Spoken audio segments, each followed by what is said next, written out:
আজকে আমি একটা ইউনিক জাম ভর্তা করে আপনাদেরকে দেখাবো। তো ইউনিক জাম ভর্তার জন্য এখানে রাখছি সরষের তেল, লেবু, কিছুটা জাম, আর নিয়েছি 2টা শুকনো মরিচ, আর লবণ, আর নিয়েছি গোটা একটা রসুন। তো সবগুলো মশলা আমি একসাথে ভালো করে ডলে নিয়েছি হাতে, তারপরে জামগুলো এভাবে চটকায় চটকায় ভর্তা করে নিচ্ছি। গাইজ দেখতেই পাচ্ছে এই জাম ভর্তাটা কিন্তু একটা ইউনিক জাম ভর্তা। এরকম জাম ভর্তা কেউ কখনো খেয়েছেন কিনা জানি না গাইজ, কিন্তু একবার খেয়ে দেখবেন, অনেক অনেক স্বাদ আর অনেক অনেক টেস্টি স্বাদ। গাইস সেই স্বাদ এই জাম ভর্তা করে। তো গাইস জাম ভর্তা তো আপনারা সবসময় শুধুই খান, কিন্তু আজকে আমি এই জাম ভর্তাটা ভাত দিয়ে খাবো।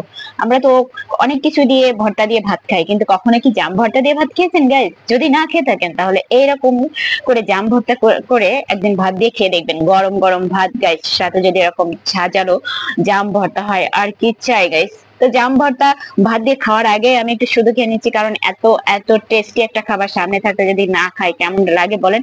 আর জাম ভর্তার যে পানিটা থাকে, বিশেষ করে ঝোল যেটাকে বলে, ওইটা না চেটে চেটে খেতে আমার ভীষণ ভীষণ ভালো লাগে গাইস। কি বলবো গাইস, সেই স্বাদ।